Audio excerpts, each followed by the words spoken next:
ሰላም ጤና ይስጥልን ውድ ተመልካቾች ከትግራይ ቴሌቪዥን በቀጥታ የሰዓቱን የአማርኛ ዜና እወጃችን ጀምሯል። ፍርቱና ገብሩ ከመላው ስቱዲዮ ባለሙያዎች በጋራ በመሆን ነው። ወደ ቀዳሚ ዜናዎቻችን እናልፋለን። እንድትከታተሉን ጋበዝን። በየዘመናቱ ፈተናን እየተሻገረ የመጣው የትግራይ ሕዝብ አሁንም እያስተናገደ ካለው ችግርና መከራ ለመውጣት የዜማና ማህሌት ሊቅ ከሆነው ቅዱስ ያሬድ ጥበብን መላበስ አለበት ተባለ። ይህ የተባለው 1442ኛው የዓመት የቅዱስ ያሬድ ዝክር መርሃ ግብር ላይ ሲሆን ቅዱስ ያሬድ ለዓለም ተስፋ ፍቅርና ጽናትን በመስበክ ዓለምን አንድ ያደረገ ሊቅ መሆኑ በመድረኩ ተገልጿል። ማዛ መኮንን አዘጋጅቷለች። 1442ኛ ዓመት ዝክረ ቅዱስ ያሬድ በመቀለ ከተማ ተካሄደ። ዕለቱን ምክንያት በማድረግ የመቀለ ደብረ ሲና ቅዱስ ያሬድ ቤተክርስቲያን ከመቀለ ሀገረ ስብከት ጋር በመተባበር መንፈሳዊ የውይይት መድረክም አካሂዷል። በመድረኩ የዜማና የማህሌት ሊቁ ቅዱስ ያሬድ ለዓለምና ለቤተክርስቲያን ያበረከታቸው ስራዎች የቀረቡ ሲሆን ለዓለም ታላቅ አስተዋጽኦን ያበረከተ ቅዱስ ያሬድ የሚታወስበት ስራዎች መሰረት ያደረጉም የ10 ዓመት እቅድ ቀርበዋል። የመቀለ ደብረ ሲና ቅዱስ ያሬድ ቤተክርስቲያን አስተዳዳሪ መልአከ ታቦር መምህር ገብረ ሕይወት ተወልደ ባደረጉት ንግግር ቅዱስ ያሬድ የቤተክርስቲያንን መመኪያ ብቻ ሳይሆን የሕዝባችን ማንነት ለዓለም ያንጸባረቀ ነው ሲሉም ገልጸዋል። ቅዱስ ያሬድ ናይ ዜማ ፈልፋሊ ናይ ጥበብ ማህቶት ከምኡ ድማ ቅዱስ ያሬድ የዜማ ሊቅ የጥበብ ባለቤት እንዲሁም ሚስጥር የተገለጠለትና ልዩ ተሰጥቶ የታደለ ነው። በግዕዝ እዝልና እራራይ አማካይነት ልብን የሚመስጥና ፈጣርን የሚያስደስት የዜማ ስልት ሲዘምር ሰማይና ምድር ይህንን ድምፅ ያስተጋቡት ነበር። ቅዱስ ያሬድ የቤተ ክርስቲያን መመኪያ ብቻ ሳይሆን የሕዝባችን ምንነት ለዓለም ያስደመመ ታላቅ ቅርስ ነው። ዛሬ ያዘጋጀነው ዝክረ ቅዱስ ያሬድ ለዘላለም የሚል መድረክ ይህንን አስደናቂ ታሪክ ለመናገር ብቻ አይደለም፣ የተጀመረ ታላቅ ራዕይ ገሃድ ለማድረግ ነው። በቅርብ ጊዜ ተገንብታ የተለያዩ ስራዎች እያከናወነች ያለችው አዲስ ህንፃ ደብረ ቅዱስ ያሬድ ቤተ ክርስቲያን የዚህ ታላቅ አባት ታሪክ የሚነገርባት የቱሪዝም መስህብ የሚታሰብባትና ለከተማችን ብሎም ለሀገራችን ልክ እንደ ሌሎች በዓላት የምትጠራ ታላቅ ደብር ለማድረግ ነው።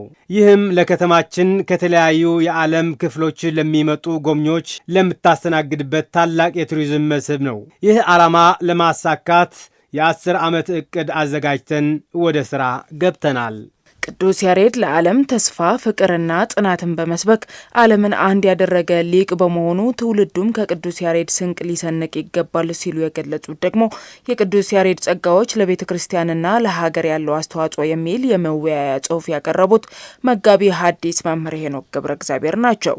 ትውልድ የሚማርበት ተስፋ፣ ፍቅር፣ ጽናት፣ መመራመር፣ አስተዋይነት የምንማርበት ሁለመናችን ወይም ከበስተኋላችን ስናስብ ያ ማንን ብለን ብናስብ ወይም ብናይ አባቶቻችን እነማን ናቸው ብንል ቅዱስ ያሬድ ናቸው።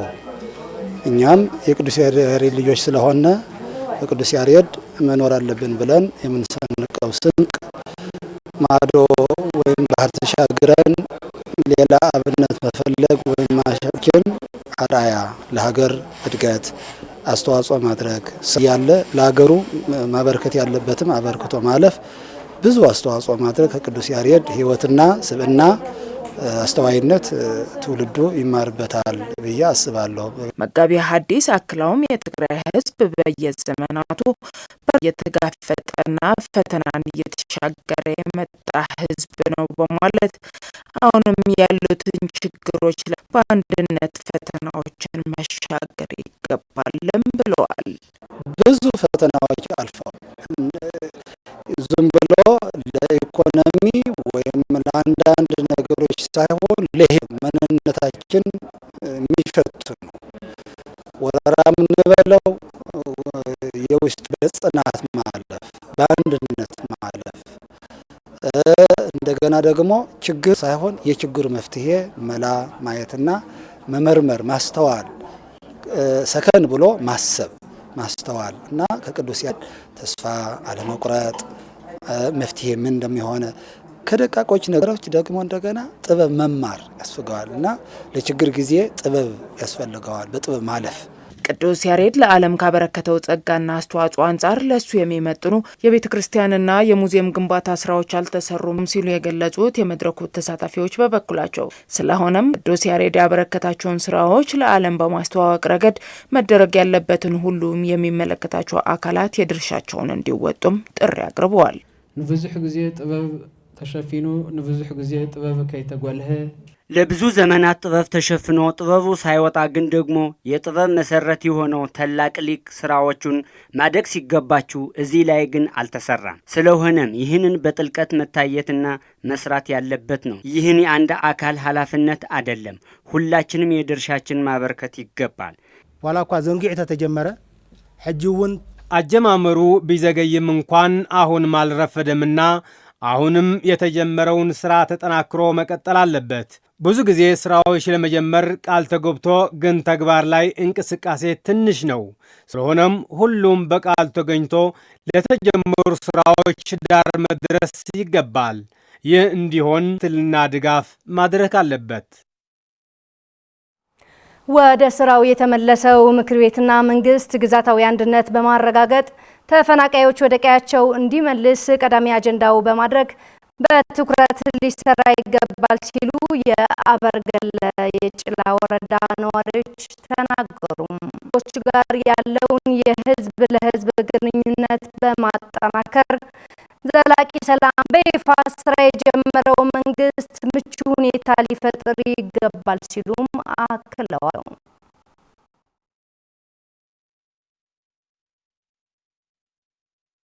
የትግራይ ህዝብ አጋጥሞት ካለው ማህበራዊ ኢኮኖሚ ችግር ለማላቀቅ እንደሚሰራም ተስፋ እናደርጋሉ። ናይና ሕቶውን ስለዝነበረ ምክር ቤትና መንግስት መመለናል የትግራይ ህዝብ የሚጠቀምና ቁልፍ ጥያቄዎችን ክልተ አዋርሕ ወርስካ ከዚ ማህያታት ማህያ ሰራተኛ መንግስት ወደ ተከፈለ በጀት ደሞዝ ተከልክሎ ነው ያለው። በዚሁ የተለያዩ ችግሮች ነው ያሉት። እነዚህ ምክር ቤቱ ከኢትዮጵያ መንግስት ጋር በመረዳዳት በዲፕሎማሲያዊ መጣ መስራት አለባቸው። በህዝብ ተመረጸ ዩኒቨርሲቲ ቁቋውም ትጽዊት ይገባል ማለት ነው። በህዝቡ የተመረጠ መንግስት መመለስ አካላት ወደ ስራ እንዲገቡ ተጠያቂነት እንዲኖርና ያሉ ችግሮችም እንዲፈቱም በሰላማዊ መንገድ መስራት ይኖርባቸዋል። ነዋሪዎቹ አያይዘውም ግዛታዊ አንድነት በማረጋገጥ ተፈናቃዮች ወደ ቀያቸው እንዲመለሱ በይፋ ስራ የጀመረው መንግስት ቀዳሚ አጀንዳው በማድረግ በትኩረት ሊሰራበት እንደሚገባም አክለዋል። ተፈናቃልትና አብዳስ አብቸንዳ ሆነ የሚሞቱ ተፈናቃይ ወገኖቻችን በኬንዳ ላይ ሆነው ይሞታሉ። በአራዊት እየተበሉ በስቃይ ላይ ይገኛሉ። ግዛታዊ አንድነትም አልተረጋገጠም፣ አልተመለሰም። ስለዚህ እነዚህን ለመመለስ መንግስት ቀዳሚ አጀንዳ አድርጎ ሊሰራ ይገባል። የአበርገሌ የጭላ ወረዳ ነዋሪዎች አያይዘውም ከአጎራባች ህዝቦች ጋር ያለው የህዝብ ለህዝብ ግንኙነት በማጠናከር ዘላቂ ሰላም እንዲመጣና ልማት እንዲረጋገጥ ወደ ስራ የተመለሰው መንግስት ምቹ ሁኔታ ሊፈጥርና ሊያመቻች ይገባል ብለዋል። ምስ ማዕከላዊ መንግስቱን በሰላም ዝራኸሉ ቢሮ ትፍትሕሉ ኩነታት ምስ ጉራውትናውን ድርድርና ተገብረ ወደ ስራ የተመለሰው ምክር ቤትና መንግስት ከኢትዮጵያ መንግስት ጋር በሰላምና በውይይት የሚፈታበት ሁኔታ መመቻቸት አለበት። ከአጎራባች ያሉ ክልሎችም ሰላምን በማጠናከር ዝምድናችንን ማጠናከር ያስፈልጋል። አጎራባች ዝፍጠር ሰላም ነቲ ንሕና ነደልዮ ሰላም ወሳኒ ከአጎራባች ክልሎች ጋር የሚፈጠር ሰላም እኛ ለምንፈልገው ሰላም ወሳኝ ነው። የተመረጠው መንግስትም እነዚህን አበይት አጀንዳዎች ትኩረት በመስጠት የህዝብ ለህዝብ ግንኙነት በማገናኘትና በማጠናከር ለሰላም አበክሮ መስራት ይኖርበታል። ለዘላቂ ሰላምና እድገት የህዝቦች መልካም ግንኙነት መሰረታዊና ቁልፍ ጉዳይ መሆኑ ተገለጸም። ይህ የተገለጸው የትግራይ አፋርና አማራ ህዝቦች መካከል የሚታዩ ችግሮችን በመፍታት ዘላቂ ሰላም ለማረጋገጥ የሚያስችል የህዝብ ለህዝብ ግንኙነት መድረክ በተካሄደበት ወቅት ነው። መድረኩ የህዝቦች መልካም ግንኙነት ለማጠናከር የሚያግዙ ስትራቴጂና መፍትሄ የሚሆኑ ሀሳቦች የቀረበበት የህዝብ ለህዝብ ግንኙነት ፎረም ተካሂዷል። ዝርዝር አለን።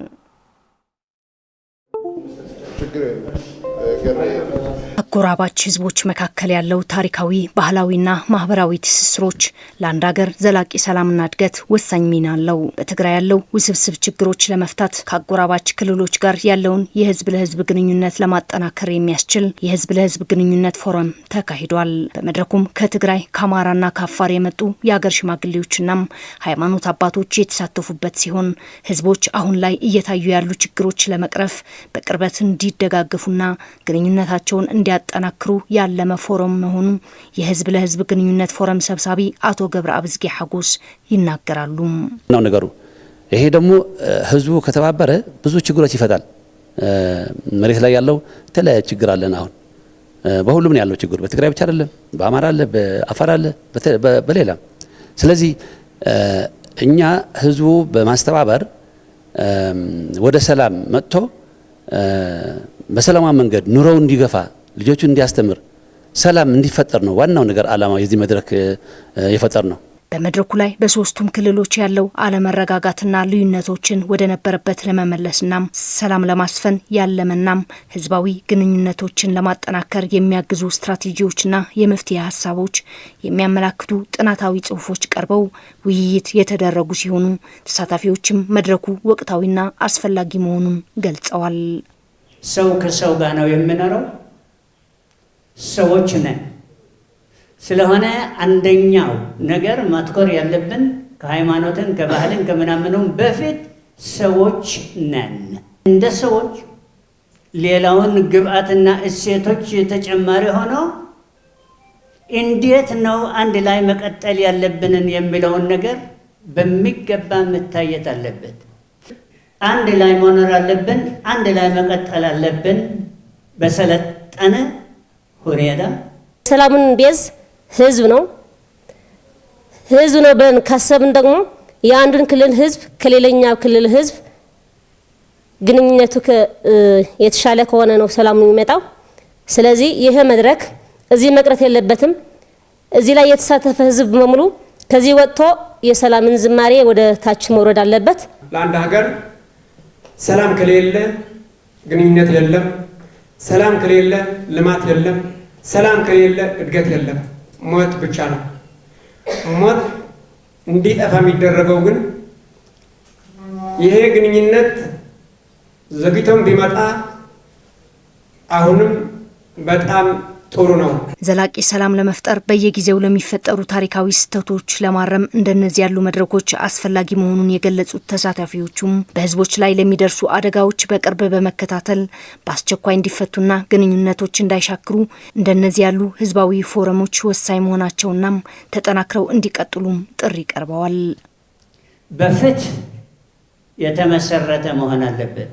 በፍትህ ያልተመሰረተ ሰላም ዘለቀታ የለውም። ፍትህ ሲጓደል ነው ግጭት የሚፈጠረው። ስለዚህ በፍትህ በእኩልነት በመከባበር ላይ የተመሰረተ ግንኙነት መዳበር አለበት፣ ማደግ አለበት። ስለሆነ በርቱ፣ ጥሩ ጅማሮ ነው።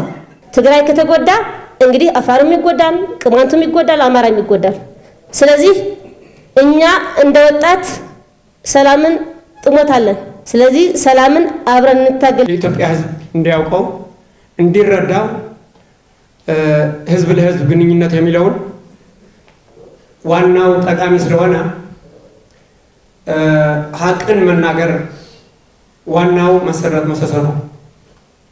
ሀቅን አለመናገር ብዙ ችግር ተፈጥሯል በኢትዮጵያ ህዝብ ውስጥ።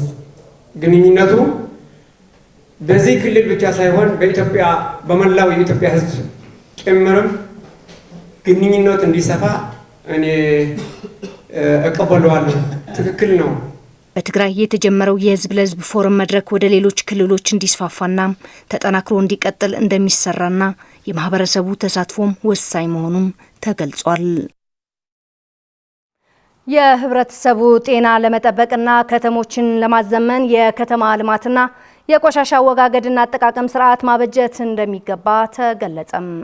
የደረቅ ቆሻሻ አያያዝ ለማዘመን በትግራይ የተጣለው ክልከላ እንቅፋት መሆኑን በመግለጽ አሁን ወደ ስራ የተመለሰው መንግስት ይህንን ችግር ይፈታ ይሆናል ተብሎ እንደሚታመን ተመላክቷል። ሙሉ ብርሃን ዳርጌ አዘጋጅተዋለች።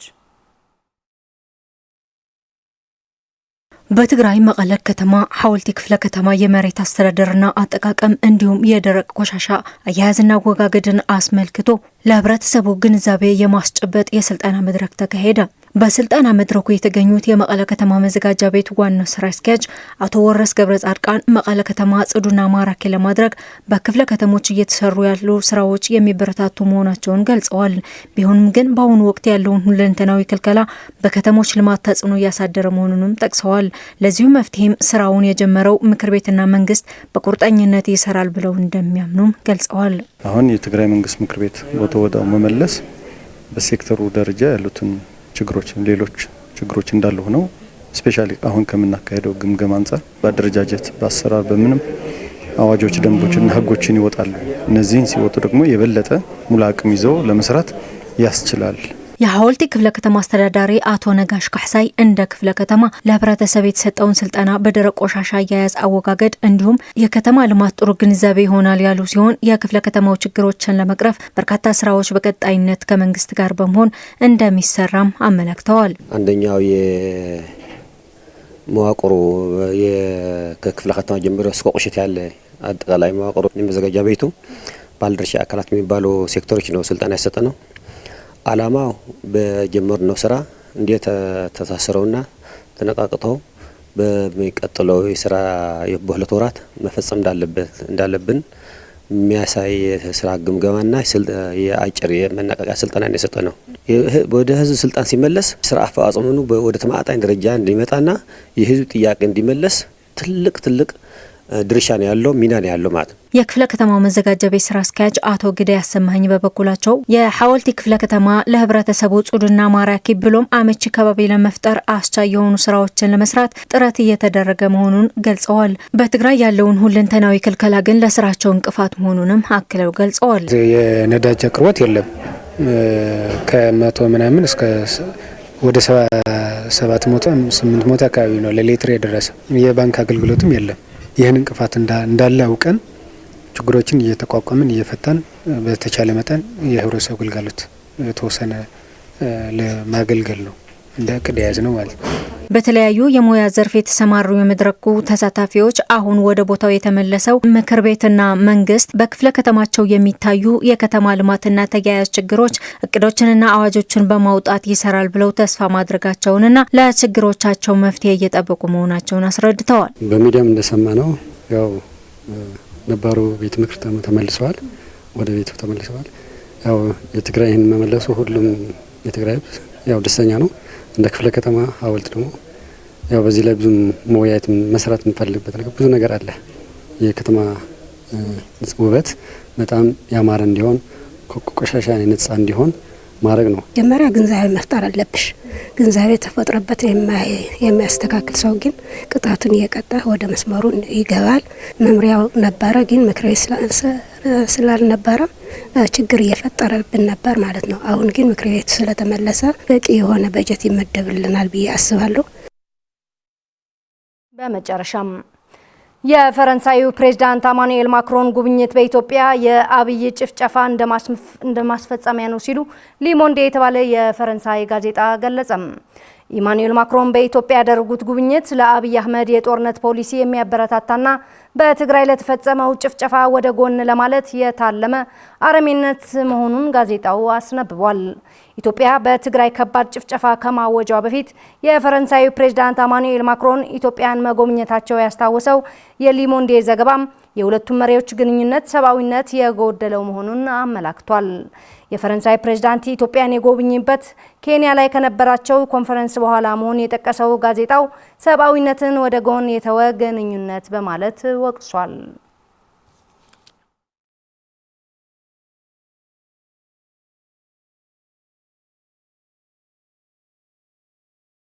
ውድ ተመልካቾቻችን ከትግራይ ቴሌቪዥን በቀጥታ የሰዓቱን የአማርኛ ዜናዎች ስትከታተሉ ቆይታችሁ እንደተመለከታችሁት የአማርኛ ዜና ነበረ። ፍቱና ገብሩ ቆይታ አደረኩኝ። ከቀሪ የትግራይ ቴሌቪዥን ፕሮግራሞች ጋር መልካም ቆይታ ነው።